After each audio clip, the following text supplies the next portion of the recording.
Glad to be here, Dr. Char. It's time to ask you another question because that's what we do here on VetIonx.com is ask Dr. Char, a holistic veterinarian, all sorts of pet questions because we need to know more about our furry little friends.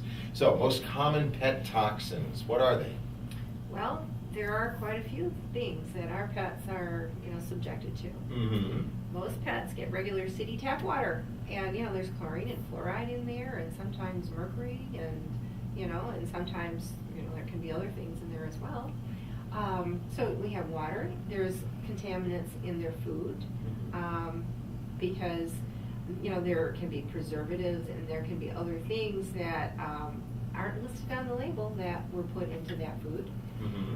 Then they spend the time on the floor, and so you have residual of carpet shampoo and Scotch guarding and whatever. Yeah, I've They seen go my dog out- lick the floor because he thinks there was like a meat chunk there a while ago, and he's like, well, I'm going to get a little more of that, but actually he's probably licking up some sort of Murphy's oil soap. That's right. Yeah. And, so then they go outside, and then what do they stuff on there? We have to have our beautiful lawns. Mm-hmm. And so there's going to be residual chemicals on our lawns. So there's, pesticides, insecticides, and then, we have to protect them from, their fleas or ticks or whatever. And so if that's an issue, many owners will apply some spot-on treatment, and so there's another chemical that goes, onto their skin and into their system. Wow. And we have to keep their coats beautiful, and then there can be shampoos and conditioners, and they're subjected to probably even more than what we are. And think about that from an evolutionary point of view. These creatures lived quite naturally out in the wild. But here now that they're in our little world, we're just hitting them up with just about anything and everything to make sure that they're pretty as possible, or that they just live the life that we're living when it wasn't intended to be as such. That's right. Yes. They're subjected to a lot of extra things than what they were meant to be. Yeah, so what do we do about that? Well, we have to detox them every now and then. Mm-hmm. And so, you can do that using homeopathy.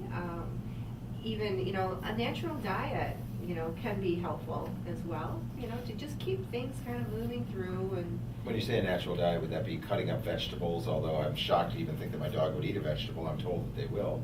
oh, many of them do like them, so you can cut up little, carrots and that. And some of them like even lettuce, broccoli.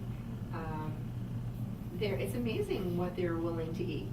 Good, bad, or indifferent, probably. And again, if it were the holiday season, I'm sure we'd be just talking endlessly about cats and the plants that they should, like poinsettias and things of that nature. I mean, can animals get sick or be toxified by eating plants? And they can get sick from eating plants. There are certain things, like cats should not get anywhere near lilies.